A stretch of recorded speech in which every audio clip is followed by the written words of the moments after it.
The girl they didn't want. Prologue. The day I lost everything. I was only 5 years old when my world fell apart. The memory is still vivid, the suffocating heat of that summer afternoon, the clang of the metal gates at the orphanage, and the hollow ache in my chest as I clung to my mother's sari. "Amma, where are we going?" I asked, struggling to keep up with her hurried steps. "To a place where you'll be safe," she replied curtly, not meeting my eyes. I glanced at my father, who walked silently ahead. He didn't turn around once, as if even acknowledging me would break some unspoken rule. When we reached the gates of St. Mary's orphanage, the realization hit me like a thunderbolt. "No, don't leave me here," I screamed, grabbing at her sari. "I'll be good, Amma, I promise, don't leave me." Her hands pried mine away, her expression cold and unyielding. "This is for the best," she said, before turning and walking away. My father didn't even glance back. Life at the orphanage, a new world of Struggle Street.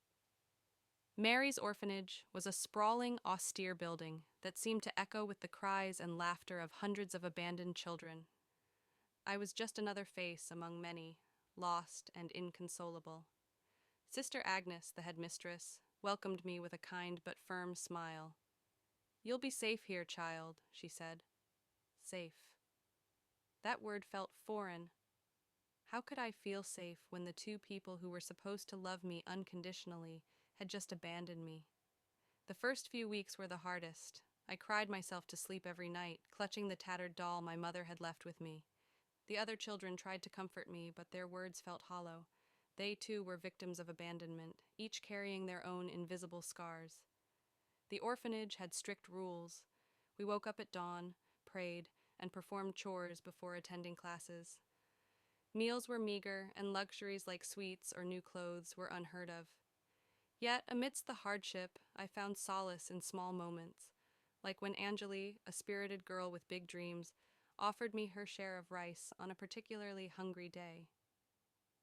Friendship and small joys. Anjali quickly became my closest friend. She was a year older than me and had a sharp tongue that often got her into trouble with the nuns. But beneath her fiery exterior was a heart full of kindness. "You don't need parents to tell you you're special," she told me one evening as we sat under the banyan tree in the orphanage courtyard. "You decide your own worth." Her words struck a chord. If my parents didn't want me, then I'd prove to the world and to myself that I was worth something. Books became my escape.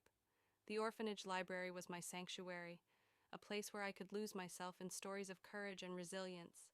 The characters in those books became my friends, their journeys inspiring me to dream of a better future. The painful truth. When I was 12, I overheard a conversation that shattered what little hope I had clung to about my parents. "Did you hear about Meera's story?" one of the staff whispered to another. "The girl whose parents sent her here because she's a girl?" "Yes. Can you believe it? They have 2 sons and didn't want a daughter. Said she'd be a burden." Their words were like a dagger to my heart. I stumbled away, tears streaming down my face. My parents hadn't abandoned me because they couldn't care for me. They had abandoned me because I was a girl. That night I cried myself to sleep, but it was the last time I allowed myself to wallow in self-pity. If being a girl made me a burden, I would transform that burden into strength. The turning point. Fueled by determination, I threw myself into my studies. I spent hours poring over textbooks, often staying up late under the dim light of a kerosene lamp. Sister Agnes noticed my efforts and encouraged me. "You have a gift, Meera," she said. "Don't let the past define you." Her words became my mantra. Over the years, I excelled in academics, earning top marks in every subject. By the time I turned 18, I had secured a full scholarship to a prestigious university. Leaving the orphanage was bittersweet. It had been both my prison and my refuge, a place where I had learned resilience and forged unbreakable friendships. University life, shaping my future. Stepping onto the university campus felt like entering an entirely different world. For the first time, I was surrounded by opportunities and possibilities. I worked tirelessly, juggling classes, part-time jobs, and internships. My professors often remarked on my drive and determination, but they didn't know the full extent of my past. Through sheer grit, I graduated at the top of my class and secured a job at a prestigious law firm. Specializing in family and child welfare cases, I vowed to fight for children who, like me, had been abandoned and overlooked.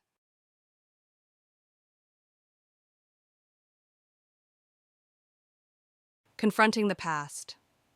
Despite my success, a part of me still carried the weight of my parents' rejection. I decided to confront them, not for their forgiveness, but for my own closure. When I arrived at their modest home, I felt a whirlwind of emotions: anger, sadness, and a strange sense of calm. My father opened the door, his face a mixture of shock and discomfort. "Meera," he said, as if he couldn't believe his eyes. "Yes, it's me," I replied, standing tall. My mother appeared behind him, her eyes wide with disbelief. "I'm not here for your apologies," I said. "I came to tell you that you were wrong. You may have thought I was a burden because I wasn't a boy, but I didn't need your love or approval to succeed. I built a life I'm proud of, and I'm here to say goodbye to the pain you caused me." My father looked away, his expression hard, but my mother's eyes filled with tears. "We thought we were doing what was best," she murmured. "For whom?" I asked, my voice steady. "Certainly not for me." A new purpose. Walking away from that house felt like shedding the last remnants of my past. I was no longer the unwanted little girl begging for love. I was a woman who had overcome unimaginable odds. Today, I run a foundation for abandoned and orphaned girls, providing them with the education, resources, and love they deserve. Seeing their smiles and hearing their laughter reminds me that I've turned my pain into purpose. Epilogue. Unwanted, but unstoppable.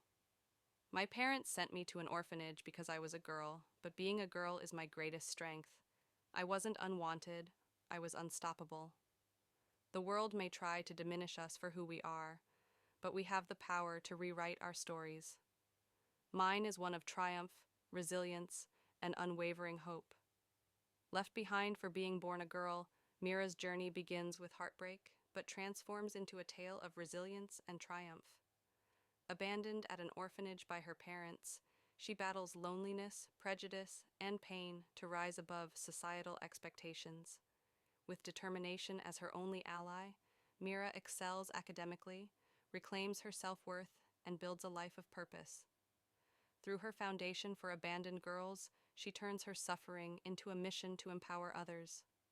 This is a moving story of rejection, perseverance, and the unbreakable spirit of a girl who refused to be defined by her past.